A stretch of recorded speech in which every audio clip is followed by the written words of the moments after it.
This video will cover marginal zone lymphoma. To anchor ourselves, we have the main attraction of this scene, which is this large cliff. This large cliff represents marginal, since a cliff is basically a margin, right? You could even go a step further and say that since there's a lot of grass on top of the cliff and at the bottom, that the grass represents lymphoma, since lymph things in general are represented in green. Let's move on. Marginal zone lymphoma has characteristic small round lymphocytes with abundant pale cytoplasm and indented nuclei. These sort of look like monocytes and are therefore called monocytoid B cells. To help us remember monocytoid, we have our main character here, Mr. Monopoly Man, because Monopoly is similar to monocytoid. We are going to cover nodal, extranodal, and splenic marginal zone lymphoma. Nodal is represented by this strange looking rock here that really kind of looks like a node of some sort. Extranodal marginal zone lymphoma is also known as malt lymphoma. This is represented by our main character sipping on his favorite beverage, a malt milkshake. Lastly, splenic marginal zone lymphoma is represented by this submarine because submarine sounds kind of like spleen. Additionally, the fact that submarines are found in large bodies of water can be compared to the spleen, which is a large body of blood essentially. There is one virus in specific that is associated with splenic marginal zone lymphoma, and of course that virus is hepatitis C because look at the name of this submarine, Hep C. The last thing to remember about splenic marginal zone lymphoma is the fact that it can have a leukemic phase. When it's in leukemic phase, the lymphocytes in peripheral blood have characteristic polar villus projections. These are represented by the submarine having two radars on each end, or each pole. The two characteristic IHC stains that begin pointing towards marginal zone lymphoma are CD5 and CD10, which are both negative. Negative CD5 is represented by this beehive here that is out of honey.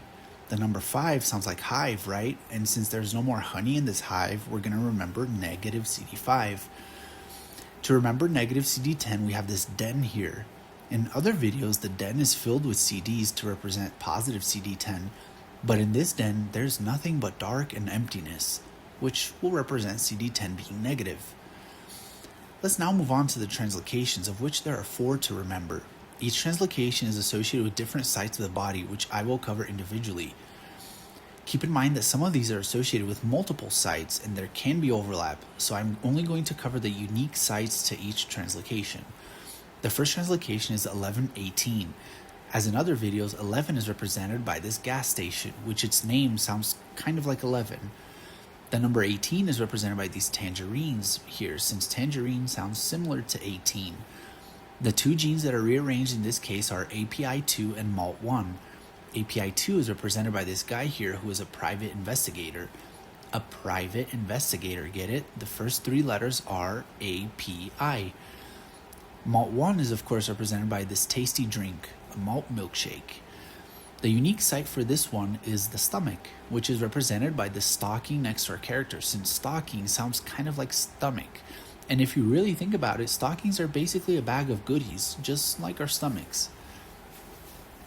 The next translocation is 1418. As in other videos, 14 is represented by this fortune here, which sounds like 14.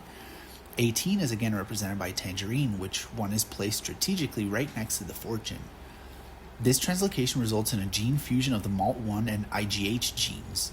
The MALT1 gene is represented by the character here drinking a malt milkshake.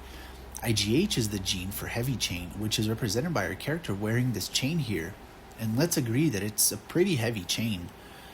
Lastly, the unique site associated with this translocation is the parotid gland, represented by our main character's pet, a parrot. No explanation needed on that one. Translocation 314 is represented by these trees here in the background that are right next to the fortune. Tree sounds like the number 3, doesn't it? The genes affected here are FOXP1 and MALT1. FOXP1 is represented by this cute character here, a fox. And again, it's drinking a malt milkshake. The unique site associated with this one is the thyroid, which, come on, look at the bow tie on this fox. This dude has got some style. The tie represents thyroid. The last translocation to cover is 114. The number 1 is represented by this toy gun, since gun sounds like the number 1. And again, 14 is represented by the gun being right next to the fortune. The unique site associated with this one is a small bowel, represented here by what this fox is going to be snacking on soon, some sausages. I don't want to create the visual here, but sometimes what's got to be done has to be done. Autopsy and running the bowel, tie some sutures a few inches apart throughout the small bowel, and it'll kind of look like these sausages. Well, on that note, let's end this one.